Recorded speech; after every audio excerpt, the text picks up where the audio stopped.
You do not feel powerless with money because you lack skills, ideas, or worth.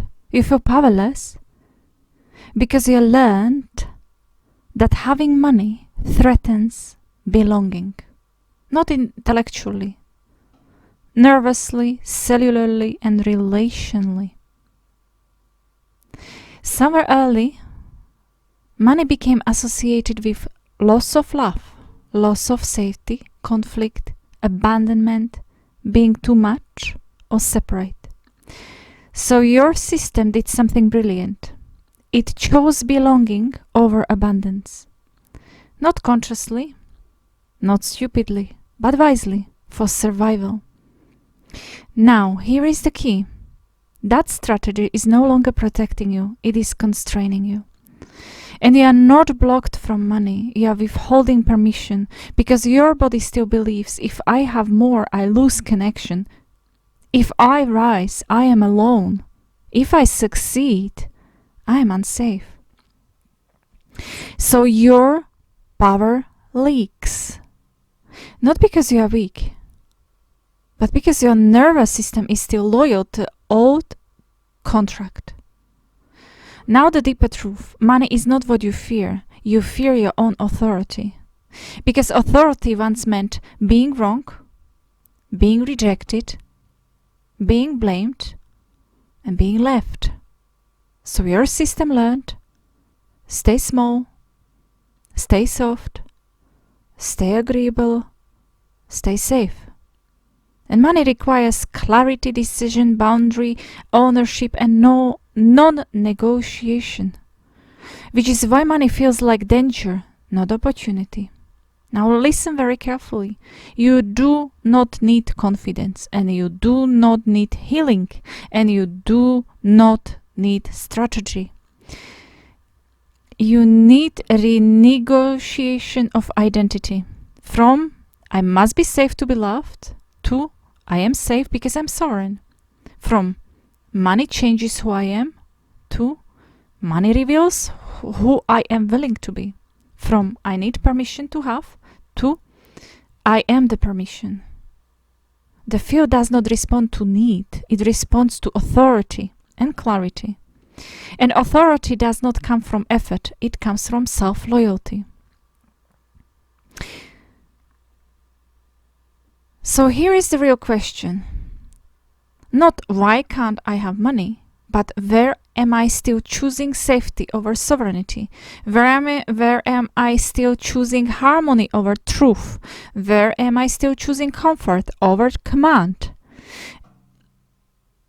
And are you now truly ready to reverse that contract? Because the moment you do, money stops being a problem and starts being a reflection. And you know you are ready to reverse the contract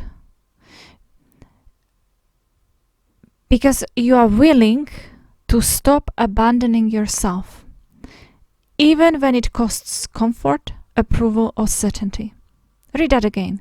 You know you are ready because you are willing to stop abandoning yourself, even when it costs comfort, approval, or certainty. Readiness is not emotion. It is a line you stop crossing. You are ready when you stop softening your truth to keep peace. You stop waiting for reassurance to act. You stop explaining your worth to anyone, including yourself. You stop negotiating with fear. You stop shrinking to preserve belonging. Not when fear disappears. Not when clarity is perfect. Not when conditions improve. Now. And how do you reverse the contract? Not by visualization, affirmations, or strategy. You reverse it by identity behavior. And here is the exact mechanism. So, let's go to step 1.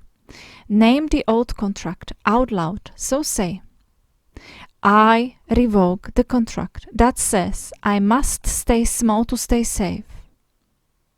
Now say it loud yourself. I revoke the contract that says I must stay small to stay safe.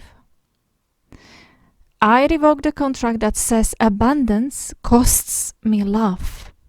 Say the love for yourself when you are ready, Move to your heart, move to your center, move to the presence, into the neutrality, and in neutrality, bring all your energy, all your awareness, and just state those sentences. I revoke the contract that says abundance costs me love.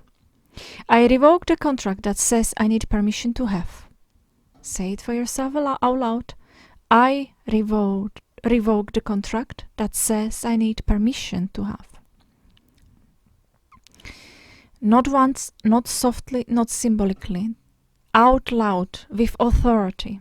So let's go to step 2. Install the new contract, and also out loud. Say, I choose sovereignty over safety. Now for yourself, say it aloud.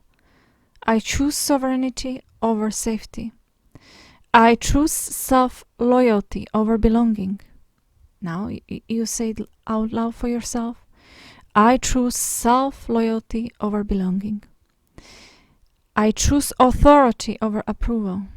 I choose authority over approval. And stay at one point at the center of your being in neutrality. Move there all your energy, all your awareness. Just stay there, don't move, and just state it in neutrality, in that stillness.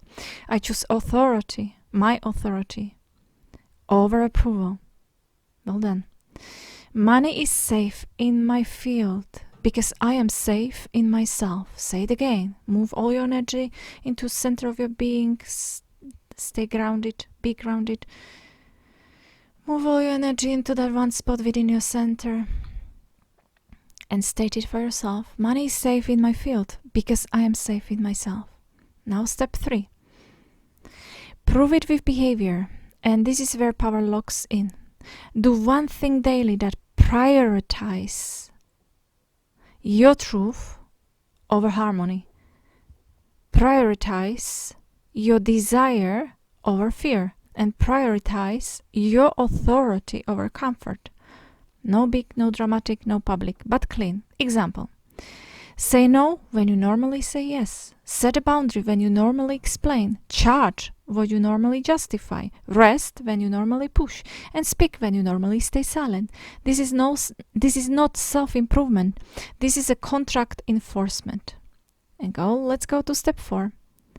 Stop checking if it worked. The contract reverses the moment you stop measuring. Because power leaks when you look for evidence, and power locks when you act as if authority is already true.